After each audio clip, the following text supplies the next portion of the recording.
an airport and flies due north at a speed of 1000 km per hour. ஒரு aeroplane வந்து ஏர்போர்ட்டில் இருந்து start ஆகுது, பர் ஹவருக்கு 1000 கிலோமீட்டரில் போகுது. அதுவும் எந்த டைரக்ஷனில் போகுதுன்னு பார்த்தீங்கன்னா நார்த் டைரக்ஷனில் போகுது அப்படின்னு சொல்லியிருக்காங்க. ஃபர்ஸ்ட் டைரக்ஷன் போட்டுக்கலாமா? பாருங்க, இது நார்த்து, இது south. Right hand side east அப்படின்னு ஞாபகம் வச்சுக்கோங்க.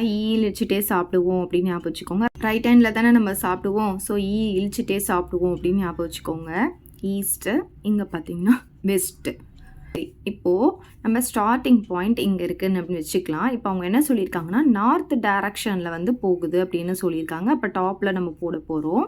எவ்வளோ ஸ்பீடில் போகுதுன்னு பார்த்தீங்கன்னா பர் ஹவருக்கு 1000 கிலோமீட்டர் ஸ்பீடில் போகுது. ஸோ நம்ம இங்கே எழுதிக்கலாம் 1000 கிலோமீட்டர் பர் ஹவருக்கு அந்த ஏரோப்ளேன் போகுது. அதுக்கப்புறம் என்ன சொல்லியிருக்காங்கன்னா at the same time another aeroplane take off from the same airport and flies due west at a speed of 1200 km per hour அப்படின்னு சொல்லியிருக்காங்க. இதே டைமில் அதே ஏர்போர்ட்லேருந்து வெஸ்ட் சைடு, ஸோ வெஸ்ட்டு பார்த்திங்கன்னா நமக்கு லெஃப்ட் சைடு, ஸோ இதுதானே ஸ்டார்டிங் பாயிண்ட். இங்கேருந்து west சைடில் இன்னொரு ஏரோப்ளேன் போகுதான். அது பார்த்திங்கன்னா எவ்வளோ ஸ்பீடில் போகுதுன்னா 1200 km per hour இந்த ஸ்பீடில் போகுது அப்படின்னு சொல்லியிருக்காங்க. How far apart will be the two planes after 1.5 hours அப்படின்னு சொல்லியிருக்காங்க. ஆஃப்டர் 1.5 hours கழிச்சு அந்த பிளேன் இங்கேருந்து போகுதுன்னா 1.5 hours கழிச்சு இந்த இடத்துல இருக்குதுன்னு வச்சுக்கோங்களேன். அதே மாதிரி இந்த பிளேனும் இங்கேருந்து கிளம்புது, இதுவும் 1.5 hours கழிச்சு இந்த இடத்துல நம்மளே சும்மா ஒரு அப்ராக்சிமேட்டாக ஒரு பிளேஸை ஃபிக்ஸ் பண்ணிக்க வேண்டியது தான். இப்போது இது ரெண்டுத்துக்கும் இருக்கிற டிஸ்டன்ஸ் என்ன அப்படின்னு கேட்குறாங்க. 1.5 hours கழிச்சு இது போகிற இடத்துல இருந்தோம், 1.5 hours கழிச்சு இப்போ இது போகிற இடம், இது ரெண்டுத்துக்கும் இருக்கிற டிஸ்டன்ஸ் என்ன, இதுதான் நமக்கு கேட்டிருக்காங்க. ஸோ இந்த பாயிண்ட்டை வந்து ஏன்னு எடுத்துக்கலாம், இந்த பாயிண்ட் பின்னு எடுத்துக்கலாம், இந்த பாயிண்ட்டை ஓன்னு எடுத்துக்கலாம். சரி, இப்போ நம்ம என்ன பண்ண போகிறோம்னா இதுக்கான டிஸ்டன்ஸும் கண்டுபிடிக்க போகிறோம். எப்படின்னு பார்த்தீங்கன்னா நமக்கு இங்கே கொடுத்துருக்காங்க பாருங்கள், ஸ்பீடு கொடுத்துட்டாங்க, டைமும் 1.5 ஹவர்ஸ்ன்னு சொல்லிட்டாங்க. அப்போ ஸ்பீடும் டைமும் தெரியும் அப்படின்னும் போது ஓஏவுடைய டிஸ்டன்ஸை நம்ம கண்டுபிடிச்சிடலாம். அதே மாதிரி இதுக்கான ஸ்பீடும் கொடுத்துட்டாங்க, டைமும் 1.5 ஹவர்ஸ்ன்னு கொடுத்துட்டாங்க. அப்போ ஓபியோடைய டிஸ்டன்ஸும் நம்மளால் கண்டுபிடிக்க முடியும் டிஸ்டன்ஸ் ஃபார்முலாவை யூஸ் பண்ணி. ஓகே, டிஸ்டன்ஸ் ஃபார்முலா என்ன? Distance equal to speed into time. So இந்த ஃபார்முலா யூஸ் பண்ணி தான் இப்போ நம்ம கண்டுபிடிக்க போகிறோம். ஃபர்ஸ்ட் வந்து ஓஏ கண்டுபிடிச்சிக்கலாம். ஸோ ஓஏ கண்டுபிடிக்க போகிறோன்னா இதுதானே டிஸ்டன்ஸ்க்கு பதிலாக அதை போட்டிருக்கேன். Speed into time. ஸ்பீட் எவ்வளோன்னு பார்த்தீங்கன்னா நமக்கு 1000 இன்ட்டு டைம் பார்த்தீங்கன்னா 1.5 ஹவர்ஸ்ன்னு கொடுத்துருக்காங்க. 1.5 ஹவர்ஸ் மிக்சட் ஃப்ராக்ஷனில் இருக்கா, இதை வந்து நம்ம இம்ப்ராப்பருக்கு சேஞ்ச் பண்ணிக்கலாம். 1 2s are 2, 2 + 1 3. அப்போ 3/2 ஹார்ஸ்ன்னு நமக்கு கிடைக்கும். அப்போ டைமுக்கு பதிலாக நம்ம என்ன பண்ணணும், 3/2 நம்ம எங்கே போடணும். ஸோ அதே மாதிரி தான் இப்போ இங்கே ஓபி பார்த்தீங்கன்னா நமக்கு இங்கே என்ன இருக்குது, 1200 இருக்குது ஸ்பீடு. அதே மாதிரி டைம் பார்த்தீங்கன்னா இதே தான் நம்ம போட போகிறோம், அதே 1.5 ஹவர்ஸ் தான். அவ்வளோதான், இதை கேன்சல் பண்ணிக்கலாம். இப்போ பாருங்கள் 2 டேபிள் இது 1 டைம், 2 டேபிளில் பார்த்தீங்கன்னா 5 2s are 10, அப்புறம் இந்த 2 0 போட்டுக்கலாம். அப்போ இது கூட இதை மல்டிப்ளை பண்ணும்போது என்ன கிடைக்கும் நமக்கு, இந்த 2 0 அப்படியே வந்துடும், 5 3s are 15 கிடைக்கும். ஓகே, இது டிஸ்டன்ஸ் அப்படின்றதுனால நம்ம என்ன பண்ணணும், இங்கே கிலோமீட்டர் போடணும். அதே மாதிரி தான் இப்போ இங்கே பாருங்கள் 2 டேபிள் இது 1 டைம், 2 டேபிள் இது பார்த்தீங்கன்னா 6 டைம்ஸ், இந்த 2 0 அப்படியே வந்துடும். அப்போ ஓபி பார்த்தீங்கன்னா 6 3s are 18, அப்புறம் இந்த 2 0, இது டிஸ்டன்ஸ்னால இங்கே நம்ம கிலோமீட்டர் போடணும். இப்போ ஓபியும் நம்ம கண்டுபிடிச்சாச்சு. இப்போ பாருங்கள், இது வந்து இந்த ஸ்டார்டிங் பாயிண்ட்லேருந்து வெர்டிக்கலாக போகுதுன்னாவே கண்டிப்பாக இது எப்படி இருக்கும், 90 டிகிரியாக இருக்கும். இப்போது ஓஏவும் தெரியும் ஓபியும் தெரியும் அப்படின்னும் போது 90 டிகிரியாக இருக்கும்போது அது ரைட் ஆங்கிள் ட்ரையாங்கிளாக இருக்கும்போது 2 சைடு தெரியணும் போது 3வது சைடு நம்ம பித்தாகரஸ் தியரம் யூஸ் பண்ணி கண்டுபிடிச்சிடலாம்.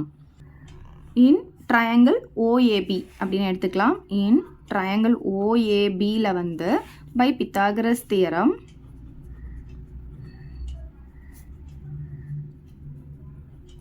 பாருங்கள், ரைட் ஆங்கிளுக்கு ஆப்போசிட்டில் என்ன இருக்குது, ஏபி இருக்கா. அப்போ AB square equal to other 2 சைட்ஸையும் ஸ்கொயர் பண்ணி ஆட் பண்ணுறதுக்கு ஈக்குவலாக இருக்கும். ஸோ ஏஓ ஸ்கொயர்னு சொல்லலாம், ஓஏ ஸ்கொயர்னு சொல்லலாம். ஓஏ ஸ்கொயர் ப்ளஸ் ஓபி ஸ்கொயர்னு போட்டுக்கலாம். OA square plus OB square. நம்ம ஏபி தான் கண்டுபிடிக்க போகிறோம், இந்த டிஸ்டன்ஸ் தான் கண்டுபிடிக்க போகிறோம் இல்லையா. அதனால இந்த ஏபி ஸ்கொயர் அப்படியே வச்சுக்கலாம். இந்த ஓஏக்கு பதிலாக நம்ம என்ன பண்ணலாம், இந்த 1500 போட்டுக்கலாம், அதுக்கு ஹோல் ஸ்கொயர். ப்ளஸ் ஓபிக்கு பதிலாக என்ன பண்ணலாம், 1800 போட்டு அதுக்கு ஹோல் ஸ்கொயர் போட்டுக்கலாம். இப்போ பாருங்கள், ஏபி ஸ்கொயர் ஈக்குவல் டு இதை ஸ்கொயர் பண்ணோன்னா நமக்கு ஸோ 15 ஸ்கொயர் பார்த்தீங்கன்னா 225, இந்த ஸ்கொயர் நம்பர்ஸ்லாம் ஒரு 20 வரைக்கும் நல்ல மார்க் படித்து வச்சுக்கோங்க. அப்போ தான் ஈஸியாக இருக்கும். இல்லைனா மல்டிப்ளை பண்ணி பாருங்கள் 15 × 50. அதுக்கப்புறம் இங்கே 2 0 இருக்குது. 2 0வை நம்ம ஸ்கொயர் பண்ணும்போது அது 4 0வாக மாறிடும்.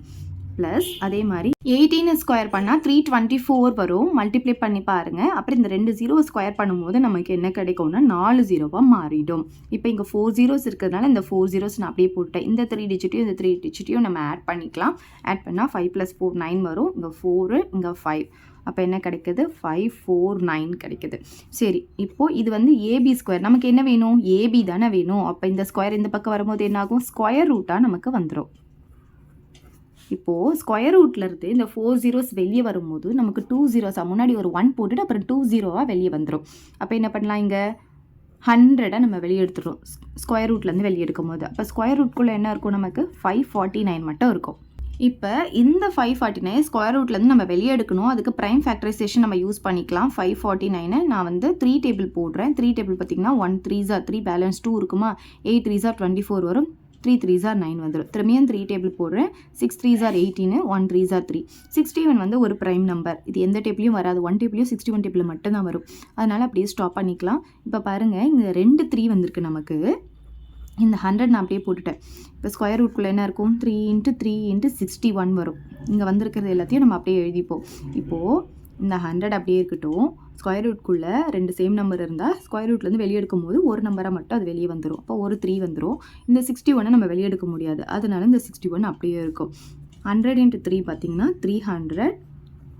Square root of 61. இதுதான் ஃபைனல் ஆன்சர். இது வந்து டிஸ்டன்ஸ் அப்படின்றதுனால நம்ம கிலோமீட்டர்ஸ் போட்டுக்கணும். ஸோ அவ்வளோதான் இந்த சம்.